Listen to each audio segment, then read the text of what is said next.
নমস্কার। আজকে যে ভিডিওটি এনেছি সেটা হচ্ছে প্রত্যেকটা মানুষের জন্য, সেটা ছেলে হোক বা মেয়ে হোক, যারা আগামী দিনে বিবাহ করতে যাবেন বা যাচ্ছেন বা বিবাহ করবেন সে চিন্তাভাবনা করেছেন, বা আপনাদের গার্জিয়ানরা যারা বিবাহ আপনাদের দেবে, সেই সকল মানুষের জন্য আজকে এই ভিডিওটি এনেছি। আপনারা ভিডিও করার আগে নিজের কুষ্টিটি এবং যে ব্যক্তিকে বিয়ে করবেন বা যে নারীকে বিয়ে করবেন তার অবশ্যই কুষ্টির বিচারটা অবশ্যই করবেন। তাইলে আপনারা যে সমস্ত সমস্যাগুলো থাকবে সেগুলো থেকে আপনারা রিকভার করতে পারবেন, সাপোর্ট নিয়ে আগাতে পারবেন। তাহলে so I will start my video. আমি একটা ছক আঁকছি এখানে।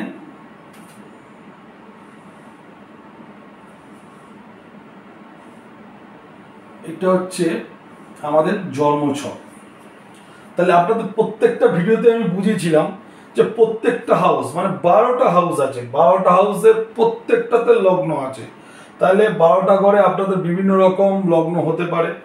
তাহলে যেই ঘরটি আপনার লগ্ন হবে সেখানে এই লেখাটা লং লেখাটা থাকবে, সেটি হচ্ছে আপনার ফার্স্ট হাউস। তাহলে 12টা ঘরের 12টা লগ্ন, 12টা লগ্ন। তাহলে 1 থেকে 12টা ঘর 12টা লগ্ন। তাহলে আপনাদের যেই লগ্নটা হোক সেটা হচ্ছে ফার্স্ট হাউস। তাহলে আপনারা বিয়ে করতে যাচ্ছেন তার আগে দেখে নিন আপনাদের ছকে বিয়ে করে আপনার সমস্যায় পড়বেন না সমস্যায় পড়বেন না, সেটা আগে জানুন। বিয়েটা আপনাদের জীবনে অভিশাপ না আশীর্বাদ সেটা অন্তত জানার চেষ্টা করুন, তাহলে আপনারা অনেকটা ভালো থাকবেন। তাহলে আমি শুরু করছি। 1 থেকে 12টা ঘর আছে, তার মানে নিশ্চয়ই 12টা লগ্ন আছে। তাহলে আপনাদের কুষ্টিতে দেখুন আপনাদের লগ্ন কোনটা, যেটা আপনাদের লগ্ন হবে সেটা হচ্ছে আপনাদের ফার্স্ট হাউস। তাহলে আমি এখানে একটা কুম্ভ লগ্ন ধরলাম। এরকম যেমন ধনু লগ্ন, মেষ লগ্ন, বৃষ লগ্ন, মিথুন লগ্ন, কর্কট লগ্ন, সিংহ লগ্ন, কন্যা লগ্ন, তুলা লগ্ন, বৃশ্চিক লগ্ন, ধনু লগ্ন, মকর লগ্ন, বিভিন্ন রকমের 12টা লগ্ন আছে। যেটি আপনার লগ্ন হবে, স্ত্রী বলছি বা মেয়ে ছেলেদের বলছি, সেটা আপনাদের ফার্স্ট হাউস। তাহলে ফার্স্ট হাউসে বিবাহ করতে যাচ্ছেন, তাহলে কোন ঘরটাকে আগে দেখা দরকার? যেটা আপনার লগ্ন হবে তার সপ্তম ঘরটাকে আপনি দেখবেন, তাহলে আপনার সবকিছু বেরিয়ে যাবে। যদি লগ্নের 1 2 3 4 5 6 7 এই সপ্তম ঘর যে মালিক থাকবে, সপ্তম ঘরের যে মালিক,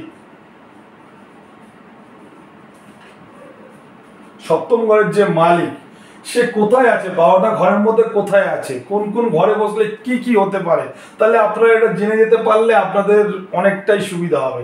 তা সপ্তম ঘরের মালিক যদি লগ্নে অবস্থান করে, আপনার 1 নম্বর হাউসে অবস্থান করে, যদি এই ঘরের মালিক এই ঘরে অবস্থান করে, সপ্তম মালিকটা যদি এইখানে থাকে, লগ্নে থাকে, 1 নম্বর হাউসে থাকে, তাহলে আপনাদের ছেলেদের বিবাহ খুব তাড়াতাড়ি হয়, ছেলেদের বিবাহ খুব তাড়াতাড়ি হয়। কিন্তু যে সকল স্ত্রীকে আপনারা বিয়ে করবেন, হ্যাঁ, তাদের দ্বারা আপনারা নিপীড়িত হবেন বা অত্যাচারিত হবেন। তাহলে আপনারা আগে নিজের লগ্নটাকে বিচার করুন, সপ্তম হাউস আপনার লগ্নে আছে কিনা। তাহলে সপ্তম হাউস যদি আপনার লগ্নের ফার্স্ট নম্বর হাউসে থাকে, তাহলে আপনারা স্ত্রীর দ্বারা অত্যাচারিত বা নিপীড়িত হবেন। আসি তা সপ্তম ঘরের, এইবার আসি সপ্তম ঘরের অধিপতি যদি দ্বিতীয় হাউসে আসে, আপনার লগ্ন যাই হোক তার দ্বিতীয় ঘরে যদি থাকে, তাহলে দ্বিতীয় ঘরে যদি সপ্তম ঘরের অধিপতি যদি দ্বিতীয় হাউসে থাকে, বিবাহ ও ব্যবসায় আপনারা উন্নতি করতে পারবেন। তাহলে আপনারা বিবাহ করলে অর্থ লাভ, আপনারা ব্যবসা করতে পারলেও অর্থ লাভ। তাহলে এবং বিবাহের পরেও আপনারা প্রচুর অর্থ উন্নতি করতে পারবেন। তাহলে সপ্তম পতি দ্বিতীয় থাকলে খুব ভালো। যদি এই সপ্তম পতি যদি তৃতীয় হাউসে থাকে, এই ঘরের মালিক যদি তৃতীয় হাউসে থাকে, তাহলে সপ্তম পতি তৃতীয় হাউসে থাকলে তার সন্তানের থেকে সমস্যার কারণ আসতে পারে, সন্তান না হওয়ার চান্স, সন্তানের কোনো রকম সমস্যা হতে গিয়ে সমস্যা হচ্ছে না, বিভিন্ন রকম সন্তানের দিক দিয়ে সমস্যা আসতে পারে। তাহলে লগ্নের সপ্তম পতি যদি তৃতীয়তে থাকে, তাহলে সন্তানের দিক দিয়ে সমস্যা হবে আপনাদের। এবার আসা যাক আপনার লগ্ন যেটা আছে সেই লগ্ন অনুযায়ী সপ্তম পতি যদি চতুর্থ ঘরে থাকে, যদি এই লগ্নে 1 2 3 4 চতুর্থ ঘরে থাকে, সপ্তম ঘরের মালিক যদি চতুর্থ ঘরে থাকে,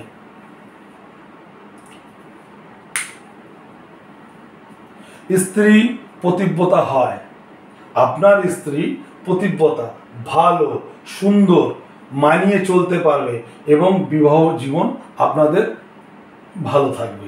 তাহলে যদি সপ্তম পতি যদি চতুর্থে থাকে, তাহলে আপনাদের স্ত্রী পতিব্রতা হবে, সুন্দরী হবে, মানিয়ে চলতে পারবে, গুণবতী হবে, রূপবতী হবে। তাহলে আপনারা জেনে নিন। তাহলে আপনাদের নিজের চোখে সপ্তম পতি চতুর্থ আছে কিনা দেখুন, দেখলে একটা লাইক করে দিন। এত ভিডিও ছাড়ছি, লাইক আপনাদের এত কম আসছে। এবার আসা যাক, সপ্তম পতি যদি আপনাদের পঞ্চম, লগ্নের পঞ্চম 1 2 3 4 5 পঞ্চম ঘরে যদি থাকে, এইটা যদি এই ঘরে থাকে, সপ্তম পতি যদি এই ঘরে থাকে, পঞ্চম ঘরে থাকে, তাহলে পঞ্চম ঘরে যদি সপ্তম পতি অবস্থান করে, আপনার লগ্নের পঞ্চম ঘরে সপ্তম পতি অবস্থান করলে বিবাহের পর উন্নতি এবং খুব ভালো সন্তান আপনি জন্মগ্রহণ দিতে পারবেন এবং আপনার স্ত্রী গুণবতী হবে। তাহলে সপ্তম পতি যদি পঞ্চম অবস্থান করে, তাহলে এই রেজাল্টটি আপনি পাবেন। আসা যাক ষষ্ঠ ঘর। তাহলে 1 2 3 4 5 6 ষষ্ঠ ঘর। যদি এই ঘরের মালিক যদি সপ্তমে অবস্থান করে, সপ্তম পতি যদি ষষ্ঠে অবস্থান করে, আপনার ছকে যদি, ছেলেদের বলছি, আপনার ছকে সপ্তম পতি যদি আপনার ষষ্ঠ ঘরে যদি থাকে, তাহলে আপনি দেখে নিন, আপনি যদি বিয়ে করে থাকেন আপনার ওয়াইফ রুগ্ন হবে, রুগ্ন, ঠিক আছে, রুগ্ন হবে এবং শারীরিক সমস্যা থাকবে, নানা রকম রোগ ব্যাধি লেগে থাকবে, ঠিক আছে। কিন্তু স্বামী হলে স্ত্রী, স্ত্রী হলে স্বামী। তাহলে স্ত্রীর যদি কোনো মহিলার যদি লগ্নপতি সপ্তম ঘরের অধিপতি যদি ষষ্ঠ ঘরে থাকে, তারও হাজবেন্ড রুগ্ন হবে। আর ছেলেদেরও যদি লগ্নের সপ্তম পতি যদি ষষ্ঠ ঘরে থাকে, তার স্ত্রী রুগ্ন হবে এবং নানা রকম সমস্যায় ভুগবে। এবার আসা যাক, সপ্তম পতি যদি নিজের হাউসে থাকে, সপ্তম পতি যদি তার নিজের ঘরে থাকে, কি রেজাল্ট হতে পারে? সপ্তম পতি যদি সপ্তম ঘরে যদি থাকে, আপনি খুব ভালো স্ত্রী পাবেন এবং সুন্দর সম্পর্ক আপনাদের বজায় থাকবে, আপনাদের বৈবাহিক জীবন খুব ভালো থাকবে, আপনারা বিভিন্ন জায়গায় ভ্রমণ করতে পারবেন, কিন্তু কোনো না কোনো সময় আপনাদের অর্থহানি হবেই হবে। তাই সপ্তম পতি যদি সপ্তমে থাকে, তাহলে বিবাহ খুব ভালো হবে, রূপবতী হবে, আপনারা ভ্রমণ করতে পারবেন, বিবাহ খুব সুন্দর হবে, বিবাহ জীবন ভালো চলবে, কিন্তু আপনাদের অর্থহানির সম্ভাবনা যোগ থাকবে। আসলে সবচেয়ে ডেঞ্জারাস জায়গা, এই লগ্নের যদি সপ্তম পতি যদি অষ্টম ঘরে থাকে, এই অষ্টম ঘরে যদি সপ্তম পতি থাকে, তাহলে আপনার ছকে, ছেলেদের বলছি, আপনার ছকের লগ্নের সপ্তম পতি যদি অষ্টম ঘরে থাকে, যেই লগ্ন হোক আপনার, তাহলে আপনি আপনার স্ত্রী দ্বারা নিপীড়িত হবেন, অত্যাচারিত হবেন। ভালো করে ভিডিওটি মন দিয়ে শুনুন। আপনার লগ্নের সপ্তম পতি যদি অষ্টম ঘরে থাকে, তাহলে আপনি আপনার স্ত্রী দ্বারা নিপীড়িত হবেন এবং অত্যাচারিত হবেন এবং বৈবাহিক জীবনে প্রচুর প্রচুর সমস্যা আসবে। তাই লগ্নের সপ্তম পতি যদি অষ্টমে থাকে, খুব খারাপ। এবার আসা যাক, লগ্নের, আপনার লগ্ন যাই হোক, লগ্নটা হচ্ছে আপনার ফার্স্ট হাউস, লগ্নের সপ্তম পতি যদি নবম ঘরে থাকে, এই ঘরে অবস্থান করে, ঠিক আছে, এটা হচ্ছে লগ্ন। তাহলে 1 2 3 4 5 6 7 8 9, এটা নবম ঘর। তাহলে এই সপ্তম মালিক যদি এখানে থাকে, তা সপ্তম ঘরের যদি মালিক থাকে নবম হাউসে,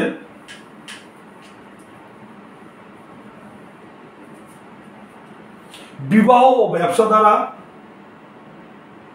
অর্থ লাভ, আপনার স্ত্রী তেজস্বী হবে, পতিব্রতা হবে, গুণবতী হবে এবং তার মধ্যে অনেক কিছু জ্ঞান থাকবে। তাহলে সপ্তম পতি নবমে থাকলে ভালো। যদি সপ্তম পতি যদি দশম হাউসে থাকে, আপনার লগ্ন যেটা হবে সেটা ফার্স্ট হাউস। দেখুন এই সপ্তম পতি দশম হাউসে আছে কিনা। যদি এই দশম হাউসে যদি সপ্তম পতি থাকে, তাহলে আপনার স্ত্রী উত্তম ও ভালো, যে কোনো কর্মের সঙ্গে যুক্ত থাকবে এবং চাকরিজীবী হবে, কর্মের সঙ্গে যুক্ত অবশ্যই থাকবে। এবং উত্তম স্ত্রী পাবেন। তাহলে আপনাদের বৈবাহিক জীবন সপ্তম পতি যদি দশমে থাকে ভালো। আসা যাক একাদশ ঘর। একাদশ ঘর আপনাদের এর আগে ভিডিও বলেছিলাম, একাদশ ঘর হচ্ছে আমাদের এমনই একটা ঘর, জীবনে আপনি সফলতা পেতে গেলে এই একাদশ ঘরটাকে সবচেয়ে বেশি প্রয়োজন, এই আপনাদের সাকসেস দেবে। এই যদি আপনাদের যদি 5, 7, 9, 10 একাদশপতি একাদশে থাকে, দ্বিতীয় যদি থাকে, তাহলে আপনাদের জীবনে উন্নতিতে কেউ আটকাতে পারবে না, আপনাদের উন্নতি হবেই, তার জন্য আমাদের কাছেও আসতে লাগবে না। ঠিক আছে, যদি থাকে তাতেও যদি অসুবিধা হয় তখন আমরা সেটাকে দেখে আপনাদের বুস্ট অফ দিয়ে আপনারা সেই জায়গা ঠিক করি। তাহলে একাদশ ঘর হচ্ছে সবচেয়ে ভেরি ইম্পর্টেন্ট। তা সপ্তম পতি যদি একাদশ ঘরে থাকে, এই ঘরটা যদি সপ্তম পতি থাকে, বিবাহ উত্তম হবে এবং বিবাহের পর সুখ সমৃদ্ধি আপনাদের পরিবারে বৃদ্ধি পাবে এবং আমরা বিদেশ বলুন, রাজ্যের বাইরে বলুন, ভ্রমণ করতে পারবেন।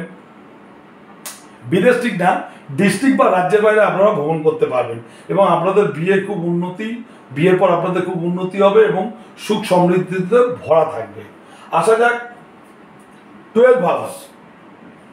যে সপ্তম পতি যদি এই দ্বাদশ ঘরে থাকে, সপ্তম পতি যদি দ্বাদশ ঘরে থাকে খুবই খারাপ, মানে এতটাই খারাপ, মানে মানুষের জীবন বিষময় হয়ে ওঠে।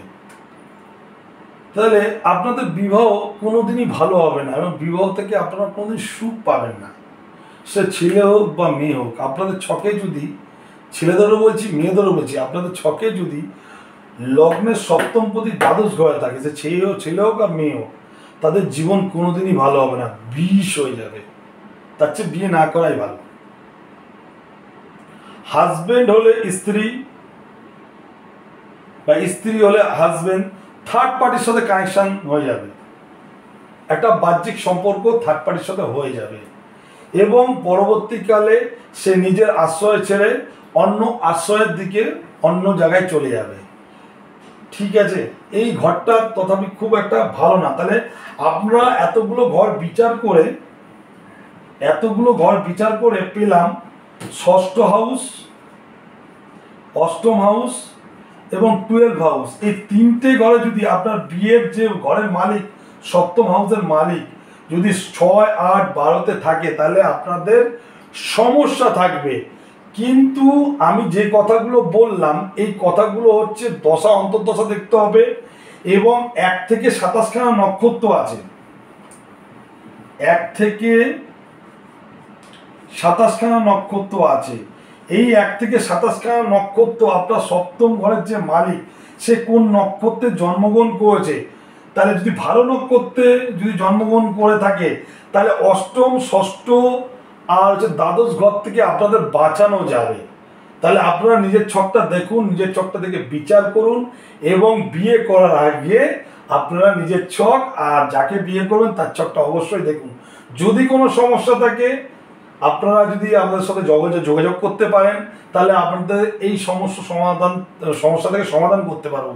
বা যারা বিয়ে করে ফেলেছেন, এরকম সমস্যায় রয়েছেন, আপনারা যোগাযোগ করুন, আপনাদের এই জায়গা থেকে আমাদের ওয়েলকাম করা যাবে এবং উন্নতি বা ভালোভাবে বসবাস বা পিসফুল লাইফ আপনাদের জীবনে আসবে। নমস্কার।